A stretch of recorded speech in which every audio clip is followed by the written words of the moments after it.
مانا متین صاحبہ نے حیدرآباد سے پوچھا ہے، پلیز رہنمائی فرمائیں کہ عدت شمسی مہینے کے حساب سے ہوتی ہے یا قمری مہینے کے حساب سے؟ تو یہ بات ذہن کے اندر رکھیں کہ شرعی طور پر عدت کا قانون یہ ہے، عدت کا شرعی اصول یہ ہے کہ عدت میں ہمیشہ قمری مہینے کا اعتبار ہوتا ہے، یعنی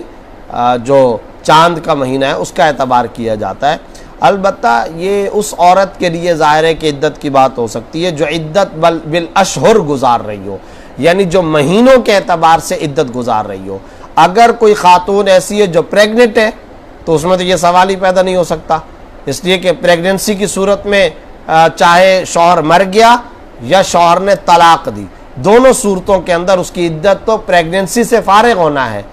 اور ابارشن یا بچے کی ولادت یا بچے کا ضائع ہونا یا بچے کا پیدا ہو جانا یہ اس کی عدت ہوتی ہے اگر پریگننسی کی حالت ہے۔ اور اگر مینسز والی خاتون ہے تو پھر ایسی صورت میں بھی یہ سوال پیدا نہیں ہوتا، کیونکہ ایسی صورت میں جو کہ مینسز آ رہے ہوں تو 3 ماہواریاں، 3 مہینے نہیں 3 ماہواریاں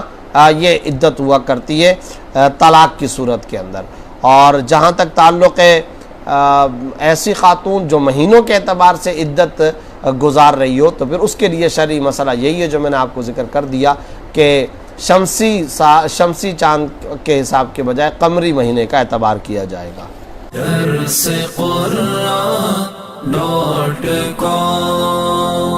www.darsequran.com